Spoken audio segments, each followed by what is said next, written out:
हमारे साथ हैं वैदिक संस्कृति के अध्येता डॉक्टर अरुण कुमार जायसवाल जी। नमस्कार। नमस्कार। इस 8वें अध्याय का नाम अक्षर ब्रह्म योग क्यों है?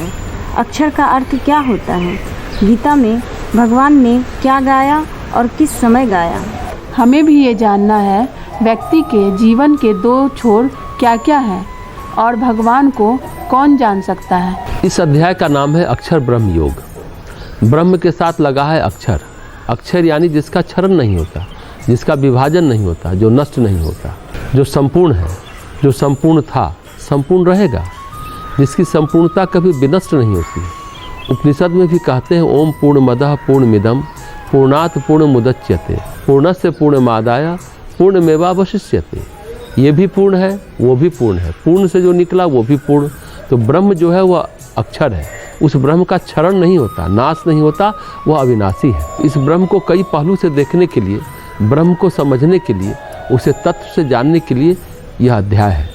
इस अध्याय की शुरुआत अर्जुन एक प्रश्न से करते हैं और ये प्रश्न जो है पिछले यानी 7वें अध्याय के अंतिम श्लोक से जुड़ा हुआ है, जिसमें भगवान ने कहा था जो पुरुष अधिभूत और अधिदैव के सहित तथा अधियज्ञ के सहित मुझे अंतकाल में प्रयाण काल में जानते हैं, वे युक्त चित्त वाले पुरुष मुझे जानते हैं, अर्थात मुझे प्राप्त हो जाते हैं। तो भगवान ने कहा अधिभूत और अधियज्ञ के रूप में मुझे जानते हैं, यानी कि समस्त अधिभूत, समस्त अधिदैव, अधियज्ञ, तीन बातें भगवान ने कही। जो अधिभूत है समस्त भौतिक तत्वों का अधिष्ठान है, अधिदेव समस्त दिव्य शक्तियों का अनुष्ठान है और अधियज्ञ समस्त कर्मों का अनुष्ठान है।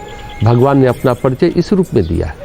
दरअसल भगवत गीता में भगवान ने अपना गान किया, अपना स्वरूप प्रदान किया। संत तुलसीदास जी भी कहते हैं भगवान को कौन जान सकता है? उन्हें तो भगवान ही स्वयं जान सकते हैं। जिसको भगवान जना दे वह जाने उनको, और जब जान जाए तो भगवान में और उसमें कोई भेद नहीं है। जो जान जाता है वह तुम ही बन जाता है, फिर अलग से कुछ होता ही नहीं। तो भगवत गीता, गीता यानी गीत जो प्रभु ने स्वयं गाया, भगवान ने स्वयं गाया। क्या गाया? अपने बारे में गाया। भगवान ने भगवान के बारे में जानकारी दी।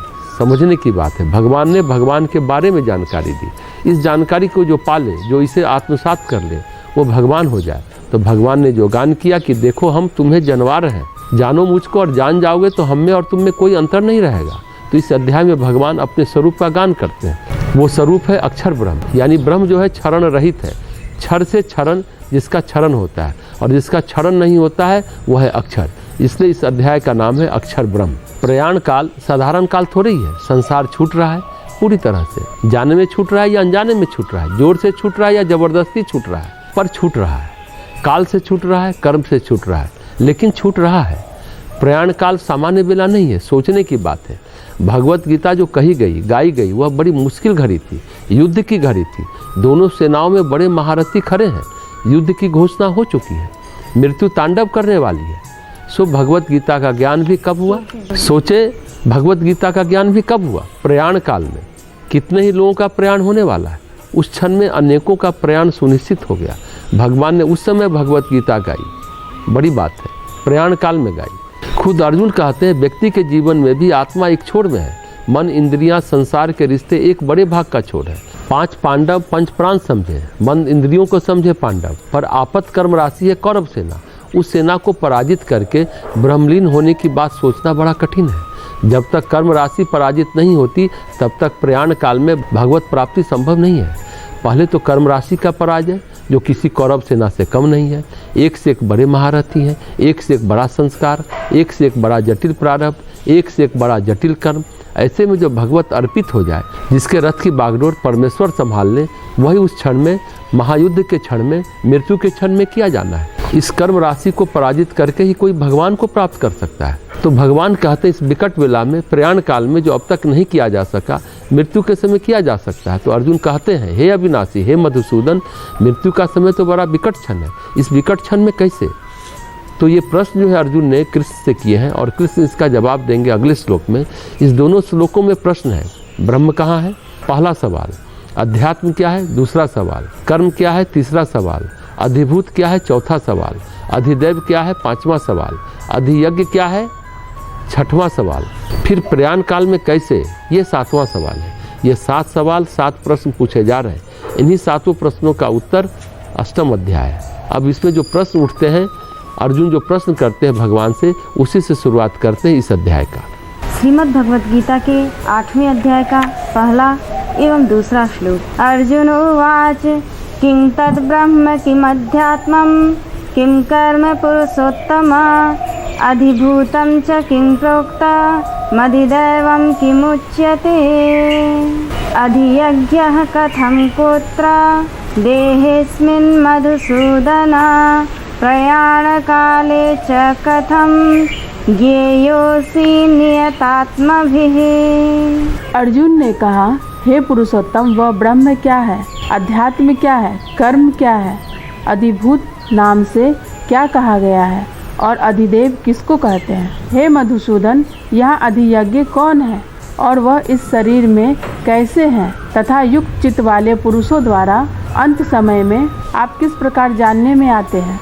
हमारा भी एक प्रश्न है कि इस शरीर में जो कर्म किया जाता है उसका कर्ता कौन है और उसका भोक्ता कौन है। मेरा भी एक प्रश्न है, हाय नाती हाय पोता आदि करने वाले भगवान को मृत्यु के समय भी क्यों नहीं जान पाते हैं। जो 7वें अध्याय के अंतिम श्लोक में कहा गया, जो अधिभूत अधिदेव और अधियज्ञ के रूप में जानता है वो मुझे प्राप्त होता है। तो अर्जुन पूछता है, पुरुष श्रेष्ठ, पुरुषों में उत्तम वो ब्रह्म क्या है, अध्यात्म क्या है, कर्म क्या है, अधिभूत किसे कहते हैं और अधिदैव क्या है। एक श्लोक में इतने सारे प्रश्न पूछते हैं, फिर दूसरे श्लोक में पूछते हैं, हे मधुसूदन, यहाँ अधियज्ञ कौन है और वह इस शरीर में कैसे है तथा युक्ति चित्त वाले पुरुषोत्तम द्वारा अंत समय में आप किस प्रकार जानने में आते हैं। प्रयाण काल में उसका अंत सुधर जाता है। इस बात पर अर्जुन कहते हैं, हे मधुसूदन, यानी मधु दैत्य का वध करने वाले भगवान कौन किस रूप में इस शरीर में अधियज्ञ है। यज्ञ जो है श्रेष्ठ कर्म है, श्रेष्ठ ही नहीं श्रेष्ठतम कर्म है, और यज्ञ वो कर्म है जो परमेश्वर को अर्पित किए जाते हैं। सामान्य मनुष्य कर्म करता है तो अपने लिए, तो इस शरीर में किसके लिए कर्म किया जाता है। अर्जुन पूछते हैं, इस शरीर में जो कर्म किया जाता है उसका कर्ता कौन है और उसका भोक्ता कौन है।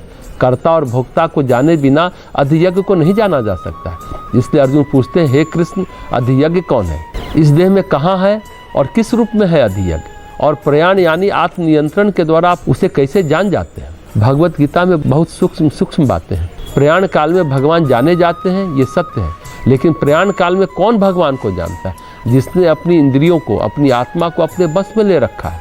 नहीं तो प्रयाण काल में हाय पोता, हाय नाती, हाय घर, हाय मकान, यानी नाती पोते जाने जाते हैं, घर परिवार का हिसाब लगाया जाता है। भगवान के लिए वहाँ कहाँ हुक उठती है। जब हुक ही नहीं तो भगवान वहाँ कहाँ जाने जाएंगे। वह तो अधियज्ञ यानी कर्मों का, कर्मकांडों का अधीक्षक है। इस शरीर में अधियज्ञ है कहाँ। हे मधुसूदन, कैसे और कौन है अधियज्ञ। कैसे एक स्वअनुशासित मन मृत्यु के समय आपको जानता है। प्रयाण काल का मतलब है अंतिम विदाई का समय। प्रयाण मतलब जाना, अंतिम यात्रा मतलब मृत्यु। हम साधारण यात्रा पर जाते हैं तो लौट आते हैं, पर इस जाने में कोई वापसी नहीं है, इसलिए कहते हैं प्रयाण। कुछ लोग कहते हैं महाप्रयाण, गए तो गए, कहाँ गए पता नहीं, इसलिए कहते हैं अंतिम विदा, अलविदा। नियतात्म भी यानी उस मन को अनुशासित कर लिया है, लेकिन हम आपको उस विकट क्षण में कैसे जान सकते हैं। सभी प्रश्नों का जवाब अगले श्लोक में भगवान देते हैं।